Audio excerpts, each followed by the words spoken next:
বলতে চাই, আমি প্রিয়াঙ্কা আপনাদের হাল ধরতে চাই এবং আপনাদের সাথে আমার মধুর সম্পর্ক গড়ে তুলতে চাই। কামারিয়াতে যদি আমাদের কোনো শত্রু থেকে থাকে তাকেও আমরা সাদরে গ্রহণ করতে চাই। আমাদের দলের কর্মী হোক, দলের কর্মীর বাইরে যা, সকলকে নিয়ে আমরা কাজ করতে চাই, হাতে হাত ধরে কাঁধে কাঁধ মিলে ইনশাআল্লাহ। আপনারা কেউ ভয় পাবেন না, আমরা আছি আপনাদের সাথে।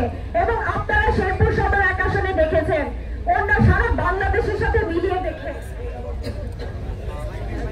বাংলাদেশে 5ই আগস্টের পরে আওয়ামী লীগের অনেক প্রতিষ্ঠান পুরানো হয়েছিল, বিভিন্ন কুচক্র বাহিনীরা পুড়িয়েছিল, অফিস পুড়িয়েছিল, দালাল কোঠা পুড়িয়েছিল, কিন্তু আমরা শেরপুর জেলা বিএনপি অতন্ত্র প্রহরীর মতন আওয়ামী লীগ কেন প্রত্যেকটা মসজিদ মন্দির যা আছে প্রত্যেকটা প্রতিষ্ঠানের আমরা কিন্তু রক্ষণাবেক্ষণ করেছি।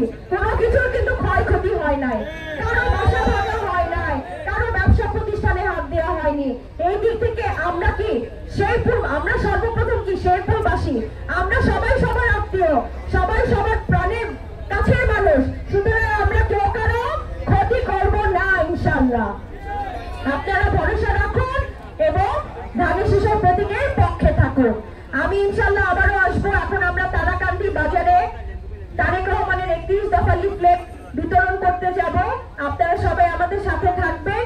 এবং আমি আরেকটি কথা বলতে চাই, আজকে আমাদের এই প্রোগ্রামের সময় মাগরিবের আজান দিয়ে দেওয়া হয়েছিল, তখন নামাজের সময় ছিল, ভুলবশত কিছু নেতা কর্মী থাকে যারা অনেক উদ্গ্রীব, যারা প্রোগ্রামটাকে সুন্দর করার